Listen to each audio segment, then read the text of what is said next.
جیسا کہ آپ لوگوں کو معلوم ہے کہ MARB دینی معلومات یوٹیوب چینل پہ ہر ہفتہ یعنی ہفتے میں ایک دن آپ لوگوں کے لیے خصوصی پروگرام کیا جاتا ہے جس کا نام اسلامک بیان رکھا گیا ہے، اور اسی کا دوسرا نام کچھ مسائل بھی ہے، اور یہ اس کا پارٹ نمبر 12 ہے۔ لہٰذا اگر آپ اس ویڈیو کو یوٹیوب پہ دیکھنا چاہیں تو اسلامک بیان پارٹ نمبر 12 یا پھر کچھ مسائل پارٹ نمبر 12 لکھ کر آپ سرچ کر سکتے ہیں۔ اس میں آپ لوگوں کے سوالات کے جوابات دیے جاتے ہیں، جو آپ لوگ یوٹیوب کے ویڈیو کے کمنٹس میں کیے رہتے ہیں سوالات، یا پھر پرسنل پہ کچھ سوالات کیے رہتے ہیں۔ تو یہ جو ہے ایک سلسلہ شروع کیا گیا ہے۔ آپ حضرات سے درخواست ہے کہ زیادہ سے زیادہ لوگوں تک اس کو پہنچائیں اور یہ ثواب جاریہ آپ کے لیے بن سکے۔ اعجاز الحسن ان کا سوال ہے کہ فوٹو والا کیلنڈر گھر میں لٹکانا کیسا ہے؟ بالکل جائز نہیں ہے بھائی، اگر لٹکائیں گے تو گناہ ملے گا اور رحمت کے فرشتے گھر میں داخل نہیں ہوں گے، حدیث میں منع کیا گیا ہے۔ اسی طرح عارف خان ان کا سوال ہے کہ مفتی صاحب شادی میں عورتوں کا گیت گانا کیسا ہے؟ بالکل ناجائز ہے، جائز نہیں ہے۔ اسی طرح پھر یہ کہتے ہیں کہ ڈی جے چلانا کیسا ہے، جائز ہے یا نہیں؟ بالکل ناجائز ہے، گناہ کبیرہ ہے، حرام ہے۔ اور یہ پوچھتے ہیں کہ شادی کرنے کا سنت طریقہ کیا ہے؟ سنت طریقہ یہ ہے کہ کم سے کم خرچ پہ شادی کی جائے اور تمام کے تمام گناہوں سے، خرافات سے، رسومات سے شادیوں کو صاف کیا جائے، پاک کیا جائے۔ اسی طرح آمنہ خاتون ان کا سوال ہے کہ مفتی صاحب بیڈ کس طرف رکھنا چاہیے؟ یعنی گھر میں اگر آپ کچھ بیڈ رکھنا چاہتے ہیں، پلنگ رکھنا چاہتے ہیں تو کس طرف رکھیں گے؟ سوال یہ کرتی ہیں۔ جواب یہ ہے کہ کسی بھی طرف آپ رکھ سکتے ہیں۔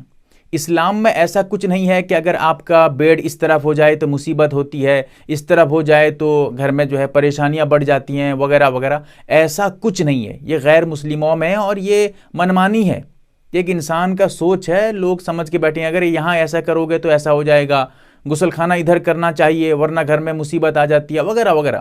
یہ سب توہمات ہیں، لوگوں کے اپنے بنائے ہوئے ہیں، اور ایسے ہی سوچتے ہیں تو ایسا ہی ہوتا ہے، ایسا نہیں سوچیں گے تو ایسا نہیں ہوگا۔ تو آپ اپنی سہولت کے اعتبار سے جہاں پر آپ کے لیے آسانی ہو آپ بیڈ رکھ سکتے ہیں گھر میں، کوئی دقت نہیں ہے۔ اسی طرح یحییٰ خان ان کا سوال ہے مسجد کو رنگ کرتے وقت نیچے ٹائلز میں کچھ رنگ وغیرہ گر گئے تھے، تو اب ان کو جو ہے صاف کرنے کے لیے کیا ہم مٹی کا تیل اس میں لگا کر اس کو صاف کر سکتے ہیں؟ کیونکہ اس کے علاوہ صاف نہیں ہو رہا ہے۔ دیکھیے مٹی کا تیل مسجد میں استعمال کرنا جائز نہیں ہے، کیونکہ اس سے جو ہے اس میں بدبو ہوتی ہے، لہٰذا کراہت سے بالکل خالی نہیں۔ وہ جو ٹائلز وغیرہ ہیں آپ ان کو پانی وغیرہ سے یا کسی اور کیمیکل وغیرہ سے جس میں بدبو نہ ہو اس کو لگا کر صاف کرنے کی کوشش کریں، مٹی کا تیل استعمال نہ کریں۔ اور راز خان ان کا سوال ہے کہ مفتی صاحب تنہا نماز پڑھ رہا ہوں گھر پر، جیسے ظہر کی نماز ہے یا ظہر کی فرض نماز ہے، سنت نماز ہے، تو کیا ہم سنت نماز کے لیے بھی اقامت کہیں گے؟ کیونکہ لاک ڈاؤن کا معاملہ ہے، یہ معاملات سب کے لیے پیش آتے ہیں۔ یعنی سوال یہ کرنا چاہتے ہیں کہ جیسے فرض نماز کے لیے ہم اقامت کہتے ہیں، تکبیر کہتے ہیں، کیا ایسے ہی سنت نماز کے لیے بھی کہیں گے؟ نہیں بھائی، جواب یہ ہے کہ سنت نماز کے لیے نہیں کہیں گے، صرف اور صرف فرض نماز کے لیے تکبیر ہے، اقامت ہے، سنت نماز کے لیے نہیں ہے۔ اور سمیر ان کا سوال ہے، یہ کہنا چاہتے ہیں کہ نماز پڑھنے کے بعد اگر پیشاب کے قطرے آ جائیں اور نماز پڑھنے والا اسی جائے نماز میں بیٹھا ہے اور پیشاب کے قطرے کپڑے پہ گر گئے لیکن ابھی جائے نماز پہ گرے نہیں ہیں، تو سوال یہ ہے کہ کیا جائے نماز بھی ہمارا ناپاک ہو جائے گا؟ ہم اس مصلے کو، جائے نماز کو دھوئیں گے، صاف کریں گے یا نہیں؟ دیکھیے اگر جائے نماز پہ، جواب بتا رہا ہوں آپ کو، جائے نماز پہ اگر وہ پیشاب کا قطرہ لگا نہیں ہے، پیشاب لگا نہیں ہے، تو آپ کا جائے نماز تو پاک پہلے بھی تھا، اب بھی پاک ہے۔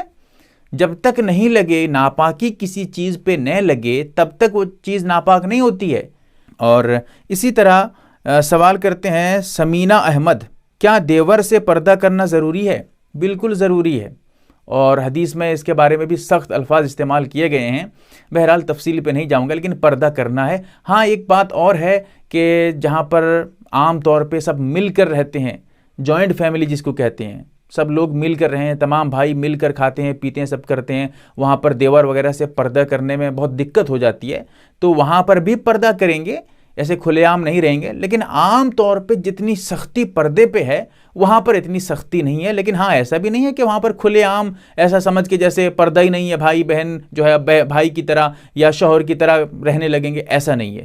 ان سے تب بھی پردہ ہے، لیکن ہاں پردے میں ذرا سے تخفیف ہے، لیکن پردہ عام حالت میں بالکل ضروری ہے. ماہی صاحب ان کا سوال ہے کہ غسل کے دوران پہلا کلمہ پڑھنا مطلب جائز ہے یا نہیں جائز ہے، کیا مسئلہ ہے؟ لوگ ہوتا ہے ایسا سوال، بہت سارے بھی آئے ہیں، میں نے مستقل ویڈیو بھی بنایا ہے کہ لوگ کہتے ہیں کہ جب تک ہم پہلا کلمہ نہیں پڑھیں گے غسل کرنے سے پہلے تو ہم پاک نہیں ہوں گے. کیا بات ہے بھائی، بالکل غلط بات ہے. آپ کا جواب دے رہا ہوں، ایسا کچھ نہیں ہے، بلکہ اس وقت کلمہ وغیرہ پڑھنا بھی ناجائز ہے، بدعت ہے، شریعت میں اضافہ ہے، گناہ ملے گا اگر آپ ایسے موقع پہ کلمہ پڑھیں گے. اس لیے ایسا کچھ نہیں ہے. یہ سمجھنا کہ کلمہ نہیں پڑھیں گے تو پاک نہیں ہوں گے، ایسا غلط ہے. صحیح بات یہ ہے کہ غسل کے فرائض ادا کر لیں گے پاکی کی نیت سے تو آپ پاک ہو گئے اور غسل کا ثواب بھی مل گیا. اس کے لیے مستقل میری ویڈیو ہے، آپ یوٹیوب پہ دیکھ سکتے ہیں، غسل کرنے کا طریقہ بائے MARB دینی معلومات، چینل کا نام ٹائٹل کے ساتھ مار دیجئے، ویڈیو آ جائے گی، پوری تفصیل ہے. اور اسی طرح سوال کرتے ہیں دوریکٹ برادرز، ان کا سوال ہے کہ کئی بار جو ہے کپڑے کو صاف کرنے کے بعد بھی اگر کپڑے پہ کوئی ناپاکی لگی تھی، دھبا وغیرہ لگا تھا، تو بہت مرتبہ اچھی طرح سے دھو دیے، پھر بھی اس میں داغ رہ گیا کپڑے پہ، اس ناپاکی کا جو دھبا تھا وہ ابھی بھی موجود ہے، صاف نہیں ہوا. مثال کے طور پر خون لے لیجئے، خون ناپاک ہے، کپڑے پہ، وائٹ کپڑے پہ اگر خون لگ جائے تو تھوڑی دیر کے بعد اس کو آپ صاف کریے، بار بار دھوئیے، پھر بھی اس میں تھوڑا سا لال نشان رہ جاتا ہے. تو یہ کہنا چاہتے ہیں کہ جب تک دھبا نہیں جائے گا تب تک کپڑا ہمارا پاک نہیں ہوگا. دیکھیے جواب یہ ہے کہ اگر آپ اس کو اچھی طرح سے رگڑ رگڑ کر دھو چکے ہیں، اب اس کے بعد اچھی طرح سے دھونے کے بعد بھی وہ دھبا نہیں گیا، باقی ہے، تو اس صورت میں اس سے اگر بدبو نہیں آ رہی ہے، اس میں جو ہے اثر نہیں ہے، سب صاف کر چکے ہیں آپ اس دھبے سے، تو پھر کوئی بات نہیں ہے. دھبے کے رہ جانے سے کپڑا آپ کا ناپاک نہیں، آپ کا کپڑا پاک ہو گیا. مسرت خان ان کا سوال ہے کہ سورج گرہن کے دن نہانا کیسا ہے؟ بالکل نہا سکتے ہیں بھائی، کوئی حرج نہیں، کوئی قباحت نہیں، نہانے میں بلا کراہت جائز ہے. محمد ندیم ان کا سوال ہے کہ جانماز پرانی یا بوسیدہ ہو جاتی ہیں، ان کا کیا کریں گے؟ بہت پرانی ہو گئی جانماز جس میں نماز پڑھتے تھے، مصلی جسے کہتے ہیں، اب کیا ہے؟ جواب یہ ہے کہ اس کو آپ کسی جو ہے دوسری جگہ لے کر دفن کر دیجئے.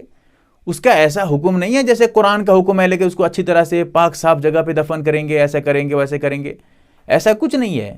آپ اس جائے نماز کو لے کر کہیں پھینک دیجئے. ہاں اتنا ہے کہ جائے نماز ہے، نماز پڑھنے کی جگہ تھی، کسی ناپاک جگہ وغیرہ پہ نہ پھینکیے. ہاں کہیں پر آپ سائیڈ وغیرہ پہ پھینک دیجئے، اگر لوگ اس پہ چڑھیں گے تب بھی کوئی دقت نہیں، کیونکہ آپ تو خود چڑھ کر نماز پڑھ رہے تھے، کھڑے ہو کے اس کے اوپر پیر رکھ رہے تھے، لوگوں کے پیر کے گر جانے سے اس کے اوپر کوئی دقت نہیں ہے، تو اس کو عام جگہ پہ بھی آپ پھینک سکتے ہیں. لیکن ہاں اتنا ہے کہ لے کر آپ پیخانے کی ٹنکی میں پھینک دیں گے، آپ لے کر پیشاب خانے میں پھینک دیں گے جہاں بالکل ناپاکی ہے، یہ اچھا ہی مطلب اچھا لگتا نہیں ہے، کیونکہ آدمی اسی پہ نماز پڑھ رہا تھا، تو اس کو سمجھیے گا. لیکن ایسا نہیں ہے کہ آپ اس کو لے کر جس طرح قرآن کو دفن کرتے ہیں وغیرہ وغیرہ، ایسا کچھ نہیں ہے، ٹھیک ہے. یا آپ اس کو کہیں پر جلا دیجئے، جلا بھی سکتے ہیں، کوئی دقت نہیں ہے، یا گھر پہ کہیں پر لے کے ڈال دیجئے، پھینک دیجئے کونے ونے پہ، آپ کے آسانی کے لیے جیسا ہو آپ ویسا کر سکتے ہیں، ٹھیک ہے.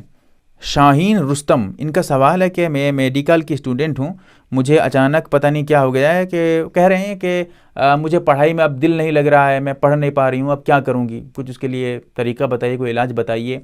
دیکھیے سب سے بہترین طریقہ میں یہ بتانا چاہتا ہوں، اس کے لیے سب سے آسان طریقہ میں آپ کو بتانا چاہتا ہوں، اس پہ عمل کریے گا، کچھ دن تک عمل کریں، پھر مجھے بتائیں کیا حال ہے نہیں ہے. دیکھیے اس کے لیے آپ روزانہ صبح کے وقت اور شام کے وقت 11 مرتبہ درود شریف پڑھیں، اور پھر اس کے بعد 11 مرتبہ سورہ فاتحہ الحمد شریف پڑھیں، پھر اس کے بعد 11 مرتبہ درود شریف پڑھیں، اور ہاتھ اٹھا کر دعا کریں، اللہ سے مانگیں جو آپ چاہ رہے ہیں کہ مجھے پڑھنا ہے، پڑھائی میں دل لگے وغیرہ وغیرہ. اسی طرح نورین انصاری ان کا سوال ہے کہ فجر کی نماز اگر چھوٹ جائے تو سورج نکلنے کے بعد پڑھ سکتے ہیں، تو سنت کا کیا مسئلہ ہوگا وغیرہ وغیرہ، پوری تفصیل انہوں نے اس میں پوچھا ہے. دیکھیے جواب یہ ہے کہ فجر کی نماز جان بوجھ کر چھوڑنا تو گناہ ہے. اگر کسی وجہ سے چھوٹ جائے اور اسی دن، جس دن نماز آپ کی چھوٹی ہے، اسی دن آپ زوال سے پہلے پڑھ رہے ہیں، تو پھر آپ اس نماز کو جو ادا کریں گے، سنت بھی پڑھیں گے اور فرض بھی پڑھیں گے، اور اس میں قضا کی نیت کریں گے، قضا کے ارادے سے پڑھیں گے. اور اگر آپ اسی دن زوال کے بعد پڑھ رہے ہیں یا کسی اور دن پڑھ رہے ہیں، تو صرف اور صرف فرض نماز پڑھیں گے، یعنی 2 رکعت فرض نماز پڑھیں گے، اور وہ بھی قضا ہے، یعنی اسی دن بھی اگر آپ سورج نکلنے کے بعد پڑھیں گے تب بھی نماز قضا ہو گئی آپ کی۔ محمد شاداب، ان کا سوال ہے کہ پینٹ فولڈ کر کے نماز پڑھ سکتے ہیں یا نہیں؟ دیکھیں اس پہ بہت تفصیل ہیں، دلائل کئی سارے لمبے لمبے دلائل پہ گفتگو ہیں، اسی لیے میں یہاں صرف اور صرف مسئلہ آپ کو بتا رہا ہوں کہ پینٹ انسان اس طرح پہنے کہ ٹخنے سے نیچے ہی نہ جائے۔ عام حالت میں بھی نماز تو حدیث میں آیا بھی ہے، ابو داؤد شریف میں روایت موجود ہے، اگر کوئی جو ہے ٹخنے سے نیچے پینٹ لٹکا کر نماز پڑھتا ہے تو اس کی نماز ہی نہیں ہوگی۔ یہاں پر نماز ہونے کا مطلب ہے کہ نماز کا کوئی ثواب نہیں ملے گا، مکروہ تحریمی ہے، اور نماز کی فرضیت تو ادا ہو جائے گی، ایک بھی نیکی نہیں، بیکار نماز پڑھنا صرف فرضیت کو ساقط کرنا ہے، ورنہ نماز کا کوئی فائدہ نہیں ہے۔ ابو داؤد شریف کی روایت ہے، نماز ہی نہیں ہوگی، یہ الفاظ اس میں موجود ہیں۔ اسی لیے علماء نے لکھا ہے کہ عام حالت میں بھی ہو یا نماز میں، ٹخنے سے اونچے ہی پہنے، کپڑے کو کیوں نیچے لٹکائے گا تبھی تو موڑنے کی ضرورت پڑے گی، فولڈ کرنے کی ضرورت پڑے گی۔ پھر بھی اگر کوئی پہنا ہے تو اس کو درست کرنے کی کوشش کرے، اور اس کے ساتھ ساتھ جب نماز پڑھنے کا موقع ملے نماز پڑھے، اس کو فولڈ کر کے ہی نماز پڑھے، نیچے نہ لٹکائے۔ ہوتا ہے لوگ ایسے کرتے ہیں، اس لیے میں نے کہا کہ اس میں تفصیل ہے، تو صحیح مسئلہ یہی ہے، آپ اس کو فولڈ کر کے نماز پڑھ سکتے ہیں، چاہے اندر طرف فولڈ کریں یا باہر طرف، دونوں طرف جائز ہے فولڈ کرنا۔ سعید صاحب، ان کا سوال ہے کہ مردوں کے لیے آج کل نوجوان وغیرہ جو ہیں کانوں میں سوراخ کر کے بالیاں پہننے لگتے ہیں، کیا مسئلہ ہے؟ مردوں کے لیے کیا حکم ہے اس کا؟ یاد رہے جواب یہ ہے کہ بالکل ناجائز ہے، حرام ہے، حرام کا درجہ دوں گا اس کو۔ مردوں کے لیے جو ناک میں سوراخ کر کے یا کانوں میں سوراخ کر کے بالیاں وغیرہ پہنتے ہیں بالکل ناجائز، عورتوں کے لیے بالکل جائز ہے لیکن مردوں کے لیے کوئی گنجائش نہیں ہے۔ اور معین الدین کا سوال ہے کہ میں آپ کے چینل کو بہت پسند کرتا ہوں، پلیز مجھے اولاد کے لیے کوئی وظیفہ بتائیے، شادی ہونے میں 5 سال ہو گئے ہیں۔ دیکھیے اس کے لیے ایک تو علاج کرائیے، ڈاکٹر کو بتائیے کیا ہے نہیں ہے، اور گھبرانے کی کوئی ایسی بات نہیں ہے۔ ایسا بھی نہیں ہے کہ 5-6 سال تک اولاد نہیں ہے تو آگے اولاد ہوگی نہیں، اللہ کی قدرت کی بات ہے، اللہ جب چاہے آپ کو اولاد دے دے۔ میں دعا بھی کرتا ہوں کہ اللہ تعالیٰ آپ کو صاحب اولاد بنائے۔ اور دیکھیے اس کے لیے ڈاکٹروں سے رابطہ کریں، بہت سارے طریقے ہیں، بہت سارے تجربے ہیں، وہ سب اپنائیے۔ جیسے بیوی جو ہے ماہواری سے پاک ہو تو اس کے بعد آپ فوراً جو ہے ہم بستری کریں، اور ہم بستری کے بعد جو ہے تھوڑی دیر تک ویسے ہی لیٹنے دیں، بیوی کو اٹھائیں مت، اس کو ایسے ہی لیٹنے دیں۔ بہت سارے تجربے ہیں، وہ سب کریں۔ اس کے ساتھ ساتھ آپ ایسا کریے گا، میری ایک ویڈیو یوٹیوب پہ موجود ہے، آپ اس کو سرچ کریے گا کہ اولاد ہونے کا وظیفہ یا اولاد ہونے کی دعا بائے MARB دینی معلومات، یہ سرچ کریے گا لکھ کر، وہ ویڈیو آ جائے گی میری، اس میں نے بتایا ہے، اور اس ویڈیو کو میں نے کئی لوگوں کو دیا بھی ہے۔ محمد مجاہد، ان کا سوال ہے کہ مفتی صاحب قرآن پڑھنے کا چینل جو ہے بنائیے، ویڈیو میں قرآن پڑھائیے۔